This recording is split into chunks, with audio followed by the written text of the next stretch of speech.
Yo, what up? Welcome to another episode of the Oakland Warriors podcast. I'm Patrick, flying solo. Happy New Year, everybody. It's been a minute since an Oakland Warriors episode has been out, but I don't know. Might as well give it a shot again. I'd just like to point out it's been, I think, just a little over a year, maybe by like a day or two, since Jonathan Kuminga first spoke up about not playing in that fourth quarter when Nikola Vucevic hit that buzzer beater three just from past half court last year at Chase Center. And it's just interesting to think how far he's come since then, which is kind of in the same place, but just a little further. As a player, he's a lot better and he's proven a lot and he's garnered more fans, but he's also, gotten a lot more naysayers, and he's still been fighting for his playing time. And it looks like, obviously, in the past couple weeks, he has nailed down that sixth man spot, but also getting like 25 to 35 minutes a game or whatever it may be. So just interesting to point out. I realized that because I remember doing an episode about that game and being all on Kuminga's side. And I think a lot of people were, but just a thought. But, the Warriors real quick, they beat the Memphis Grizzlies at home, and, Steph sat out that game because it's a back-to-back, and the Warriors actually have another back-to-back on Thursday and Friday of this coming, or next week, I guess. And whoever the schedule makers are, man, that's just cruel. 2 back-to-backs in 1 week. I just, that's not fair. That's whatever. I mean, I know other teams got to do that, but that's going to make it a little rougher, especially since the second back-to-back is on the road. But it's a good game, good win. I was glad to see, most importantly, Andrew Wiggins. Once Kuminga went out with that sprained right ankle, I was kind of bummed because I love watching that guy play and seeing him grow on the court. But I was concerned, as I'm sure a lot of people were, that the Warriors weren't going to have enough. But Andrew Wiggins, it is beautiful to see that he can still flip that switch and be basically still in his physical prime and just do what he can do. If y'all caught it, there was a moment in the first half where Desmond Bane plowed into Wiggins on offense, and Wiggins tried to take the charge. He fell back onto the ground, and he got called for the blocking foul, and Bane got the and one on the mid-range jumper, and he started talking and yapping, Bane did, and Wiggins, maybe a possession or two later on offense, tried to also tried to get the same kind of call, right? But he lost the ball out of bounds, and Bane said something to him at that point. But what I love to see is that he took it to Bane and took it to the Grizzlies, and hopefully, I'd like to think that Wiggins made it a little bit personal, took it upon himself. I mean, he played with a lot of energy. He put some shots on Bane in the second half, especially in that 18-point third quarter, and that emphatic dunk at the end of the fourth. There had to be a little bit something extra for him there. So, it was good to see, and would love to see that more from him. And, a lot of other things happened in this game, like all the Draymond stuff. And I've always said, as much as Draymond has dragged the team the previous 2 seasons, I will pull for him as long as he's in a Warriors uniform on the court for most of the things that he does. And I think in this one, he got a couple raw deal calls, but it is what it is. And, you just, you take the win, you move on, and it's competition or whatever. But speaking on Wiggins, I do want to address this idea that, Jimmy Butler should come to the Warriors.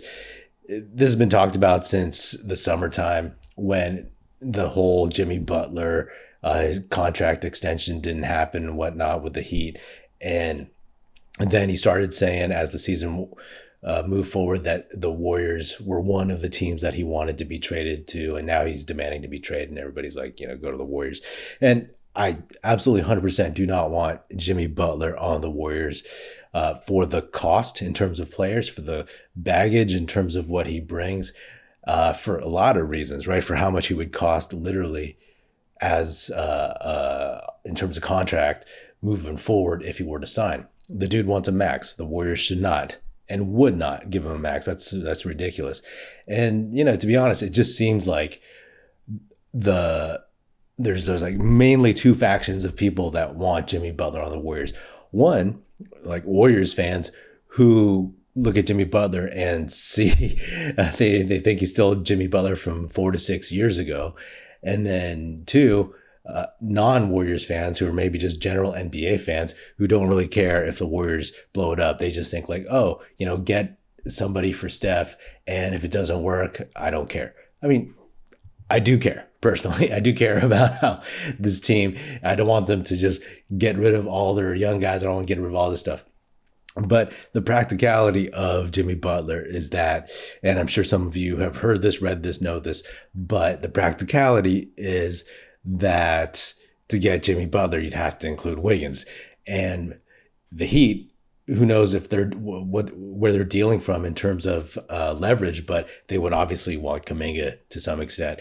And if you think giving up Wiggins and Kuminga, like a 30-year-old Wiggins and a 22-year-old Kuminga for a 35 going on 36, cantankerous, grumpy, often injured Jimmy Butler, then, I mean, we just have differing opinions on what makes a good move, what makes sense. Because, if you give up both those guys and then you get Jimmy Butler, like what do you got? What are you going to do?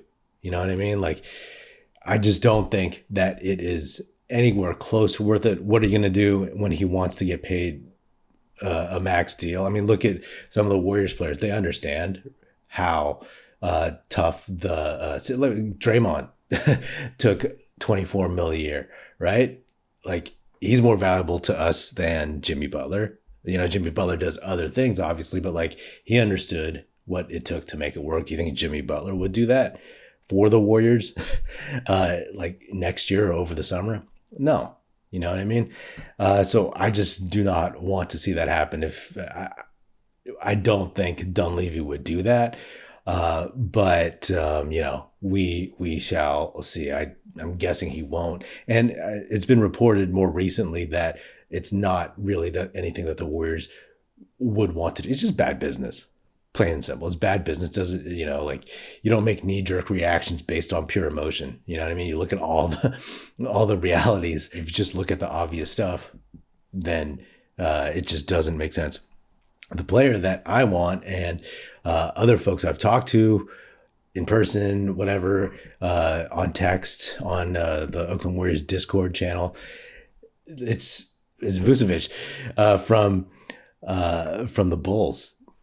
Hear me out. Like, if the reality is you can add a stretch big who can shoot threes, who is not a great defender, if you can add him but keep your top four guys, meaning Steph, Wiggins, Kuminga, and Draymond, then you do it. You know what I mean? Then you do it. I don't know if it would cost Looney, Peyton, Kyle Anderson, Hield, Lindy Waters the third. Like, I don't know what combination the Bulls could want, if they would want it. If they want, I'm not exactly sure what the Bulls see for their immediate future or what their plan is. But hey, if it would take just some solid role players or expiring contracts or whatever, then you go for it, right? It would be tough to see some of those guys leave, like Looney, Peyton.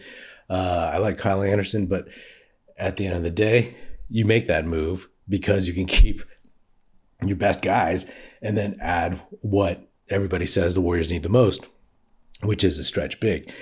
So keep your eyes on that one. I know you probably already are, and I am, and it's just kind of fun to think about. And, at the end of the day, if you talk about closing lineups, there's a good chance. There's a good chance that if the Warriors make the playoffs, Vucevic would be played off the court in a lot of games, right? Because he's a defensive liability. He's not that athletic, et cetera, et cetera. But as my good friend Aram in Toronto has pointed out to me, he'll help you get to the playoffs, and that's the most important thing, right? Like, if you don't get to the playoffs, then what's the point? But if he gets you there, who cares? Then all bets are off.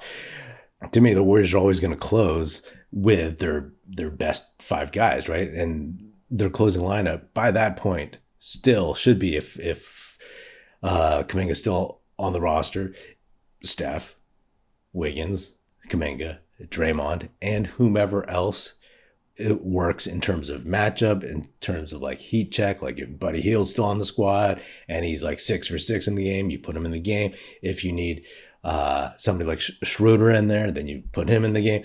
Or if you need like a big like Trace Jackson Davis, then you put him, you know what I mean? But it's those four guys and whomever else, you know? So you deal with that when you get to it, in terms of like if you get Vucevic and he's a big zero or question mark in the playoffs. But like, I don't care. If they can get him for quote unquote very little, then I am absolutely 100% for it.